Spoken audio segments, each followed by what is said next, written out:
এই যে বাহ শিশিরদা, বাহ বাহ, সেই যে দাদার অসুখ থেকে কেটে পড়লে আর আসবার নামটিও নেই।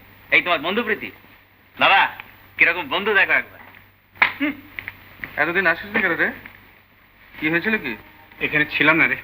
কেন, কোথাও গেছলি? হ্যাঁ, হঠাৎ শ্বশুরমশাই এক টেলিগ্রাম পেয়ে যেতে হয়েছে। শ্বশুর মশাই টেলিগ্রাম? কেন, কোনো খারাপ খবর? শাশুড়ি ঠাকুর মারা গেছেন। মারা গেছেন? হ্যাঁ,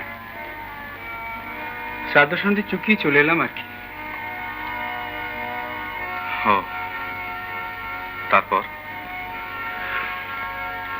আসবার সময় শ্বশুরমশাই আমার হাত দুটি ধরে কেঁদে ফেললেন। বুড়ো বয়স, এই শোকটা সামলাতে পারছেন না আর কি। তার এখন ভাবনা হয়েছে শ্যামলীর জন্য। কেন রে? ফিটের অসুখ। মায়ের মৃত্যুর পর থেকে এরকম হচ্ছে।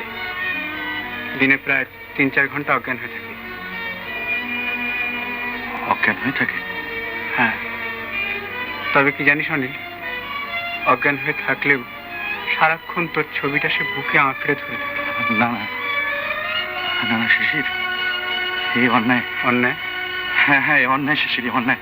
কার অন্যায়? কিসের অন্যায়? আমার অন্যায়, আমার অন্যায়, তোর অন্যায়, মার অন্যায়, সমাজের অন্যায়, সমাজের অন্যায়, আমাদের সকলকে অন্যায়। অনেক, শোন অনিল, অনিল।